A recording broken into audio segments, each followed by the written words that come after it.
Hey guys, so today we're going to be putting on some lights on the Slash 4x4. So all you're going to need today is just the medium-sized hex that came with it. Well, this is not what came with it, but just the medium-sized one that fits into the servo or the receiver screws. This light kit right here plugs directly into the receiver, and it's for the Stampede, but as you see, I just mounted it with some super glue in this space. So yeah, it's pretty cool. I haven't found any problems with it besides when you go top speed, sometimes the lights tend to flicker. I don't know if that's because it's a nickel metal hydrate battery or what, but that's what happens. So I'm going to show you how to install these, and I guess that's it. Okay, so the model number on this light kit is 6784. So it's for the Stampede, but I mounted it on my Slash. So it has 4 clear lights, LEDs, which are inside of there. And I'll go ahead and plug it up. Blinded the camera. So I can get it to focus. Nope. Well, yeah, these are really bright. I mean, they light up everything in front of you. I haven't got any on the back. I might get some, but front's really all I need to see in the dark. So yeah, these are really bright, and they're pretty awesome. They're LEDs, so they won't do much discharge from the battery while you're driving it. You might get maybe a minute off of your drive time, but it's not a big deal. I have 2 batteries now, so I mean I can drive for like an hour, and yeah, pretty cool. So first off, I'll turn that off. So to mount these, all you're gonna need is some super glue and this medium-sized hex wrench.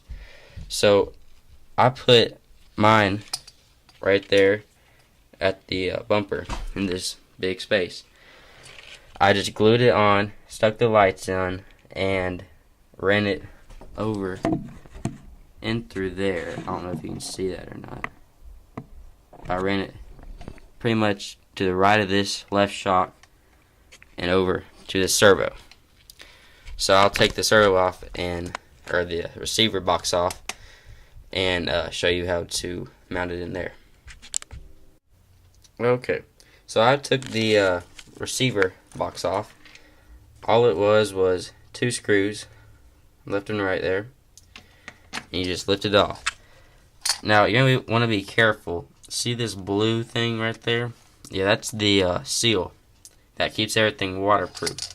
So you're going to make sure you keep that, make sure it's intact and everything, so that if you do run it through water, you don't mess up your receiver. So let's see. I plugged mine into the 4th channel, I believe. See on the edge to the left of them plugs, see it has channel 1, 2, 3, and 4. Then up here you have like the RPM and stuff. That's for the extra sensors and stuff. But anyway, I plugged mine into channel 4. I don't think it matters as long as you keep everything that was already there in place. Just plug into one of the open channels that's not the RPM or I don't know what that says, but yeah. Just make sure you don't plug into one of those. Then you plug it in there, and then you run it through this. This is kind of a hard part to do, but it's very important to keep everything waterproof. So just take this off. My screws are a little bit rusty.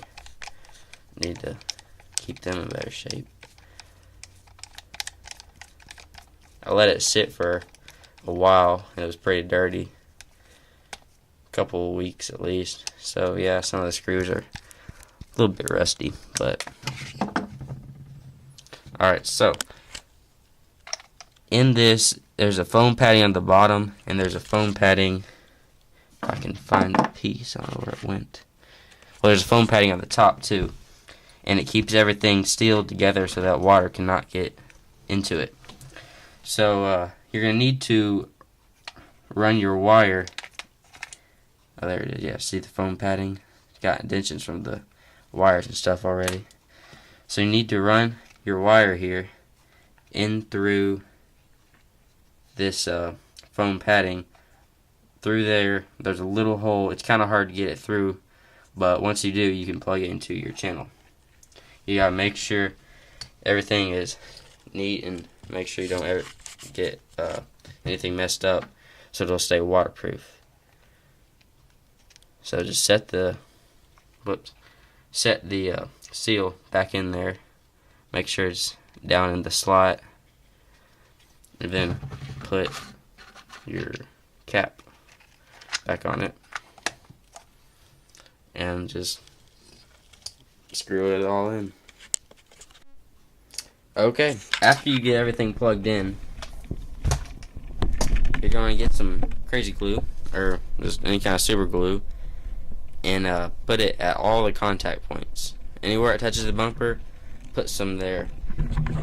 The only problem with this setup is this is a plastic bumper, so it's gonna bend and flex everywhere. So as you can see there, it just bends around, and after a lot of that, the glue may come separated from the bumper, which it causes it to fall off. So you want to keep an eye on it, because it's not really the best thing, but it will hold if you put a good amount of glue on it and check on it every once in a while.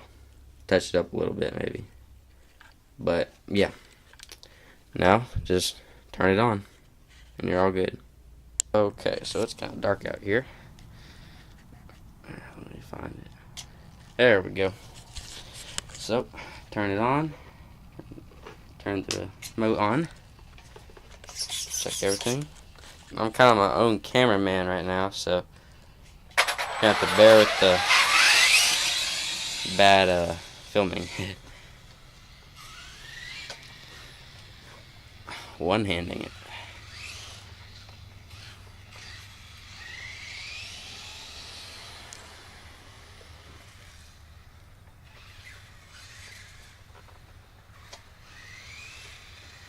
Okay, wow, that is really hard to do.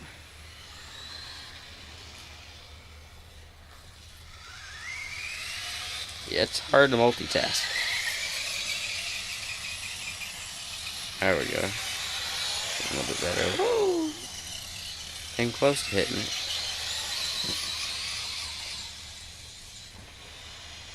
Alright.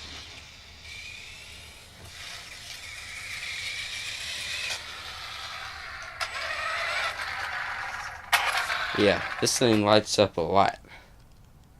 It's all from the lights right there. Pretty cool. They work really well. I was happy with them. So let me show you one thing. So the only problem I could find was, alright, let me get this